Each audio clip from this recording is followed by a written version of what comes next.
Well, first of all, thank you so much for allowing me to come and be part of this great panel. As many of you know, there is no single payer on any election ballot, either statewide or federally, but we do have some implications with regard to the upcoming elections. But before I do that, I just want to give you a little bit of background on why, while the ACA has done some good things, it's still falling far short, with or without the Republican repeal. We've all heard that we spend 2.5 times per person as much on healthcare than any other industrialized nation, and yet we still have overall lower life expectancy and higher infant mortality. And we still have about 29 million people that are uninsured in the state in the United States, and 2.8 million people that are uninsured here in California, of which 250,000 are children. And we need to get back to the good things about the ACA that Dr. Kaminsky talked about, but the bad things about it. So there were 3,300 registered healthcare lobbyists for the 535 members of Congress. Talk about elections have consequences.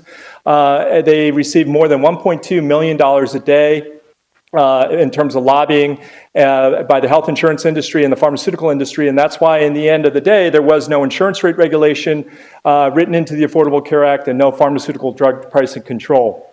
And as a result of that, since 2002, premiums here in the state of California have gone up over 225%. And I'm sure some of you have felt that either as a small business owner or somebody who is getting your employer-sponsored health care or an individual self-employed person.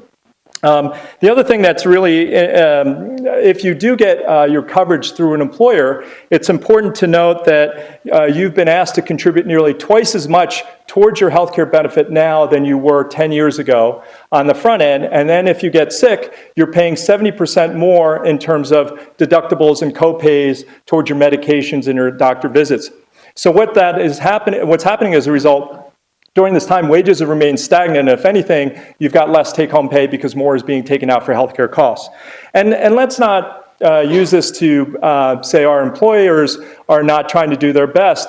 Charlie Munger, who is a Republican who is Warren Buffett's right-hand man, has said he's called healthcare costs the tapeworm of American competitiveness.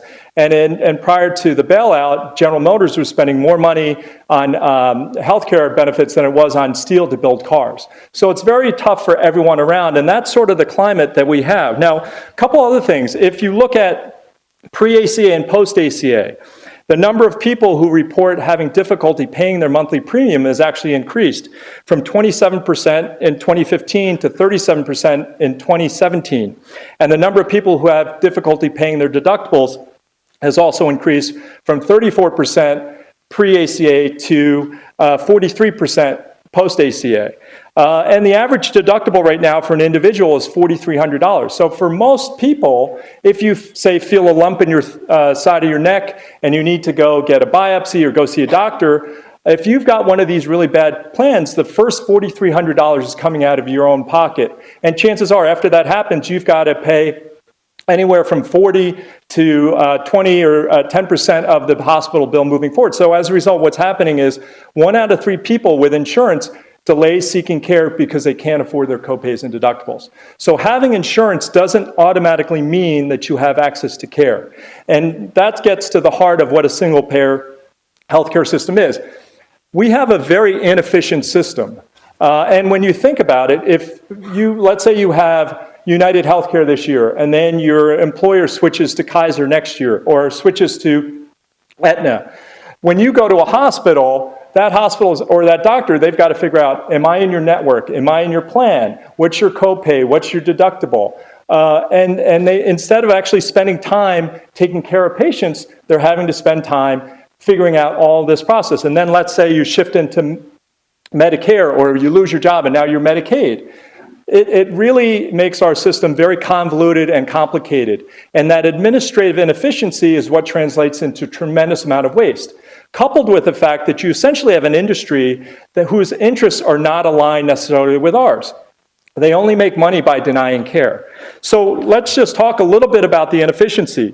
U.S. hospitals spend roughly 25% of their total costs on administration.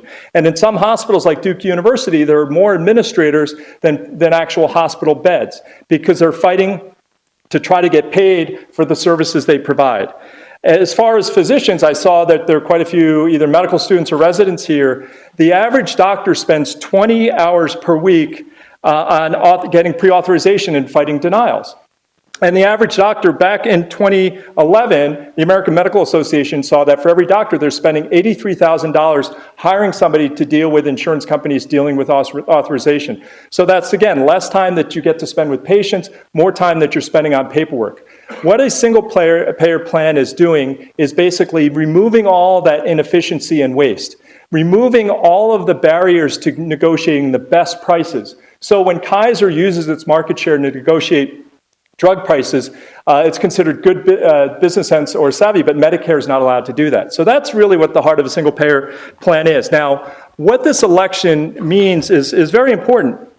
For the first time, at least with the Democrats running for Congress, nearly 50% of the people running for Congress are running on pro-Medicare for all, which has been unheard of. And poll after poll has shown that the support for Medicare for all is increasing as more people find out about it. The other thing I will point out is that when Senator Sanders ran for president several years ago and proposed Medicare for all, he had 0 co-sponsors in the Senate. When he introduced it just last year, he had 17 total co-sponsors. And for the first time, we have 121 co-sponsors in Congress, and we have a 70-member Medicare for all caucus. So just like marriage equality that had this profound sea change in a short period of time, that's what we're starting to see with Medicare for all. And that only continues as more people realize that the system that we have is not working for them and that there is something better. And we can talk more about that as we go on. Thank you.